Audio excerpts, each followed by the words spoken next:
Hello, amazing watercolor card artists. This is a fun video. I'm going to use mixed media paper and some die cuts to make this beautiful card. So come along with me. It's going to be a wonderful time to just get your fingers kind of inky, and I enjoy it. It's something anyone can do, and let's get started. Hi friends. Okay, so I'm just going to play around with these dies.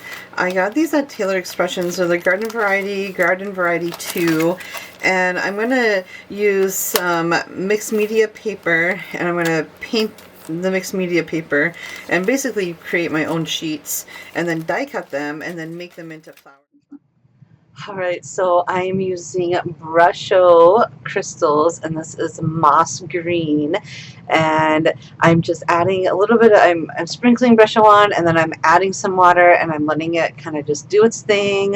It is so much fun to play with. Once that dries, that's the sheet that the Brusho came on, and I'm just cutting up all that greenery. It is so much fun to play and just cut up greenery for the cards. So I'm just having fun, and it's just a lovely little afternoon of die cutting greenery and floral shapes out. You can kind of see the texture. You just never know what you're going to get, and that's the fun part of all of it.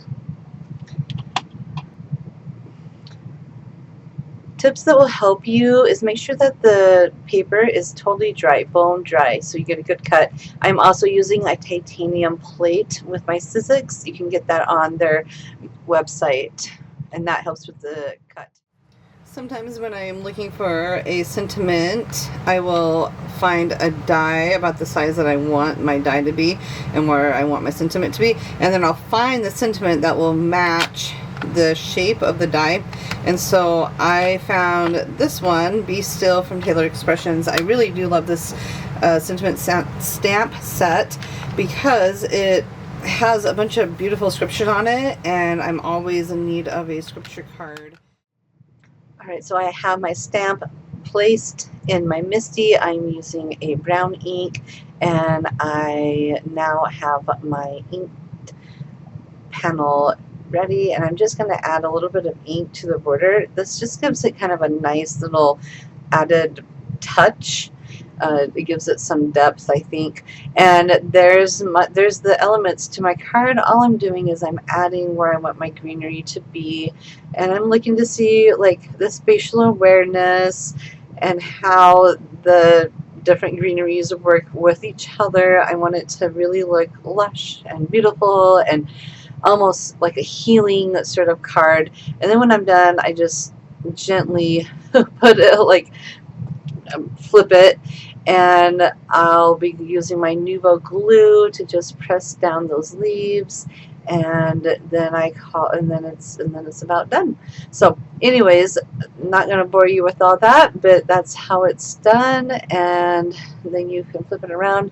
You have this nice little panel that goes on the back of a textured cardstock that I embossed with an embossing folder, and we have a beautiful card. Now what I'm going to do is pop that whole thing up with some mounting tape, and I have some extra greenery that I just wanted to add to it, and so before I actually commit to anything, I add a little bit more greenery, and that's just going to make everything look fuller and happier. And now there's my foam tape, and I'm just going to stick it on there and call it good. Alright, if you found this video to be helpful, of course, I would love a like and subscribe. Check out all the beautiful dies that you can use for your watercolor cards, and we'll talk to you soon. Thanks so much for watching.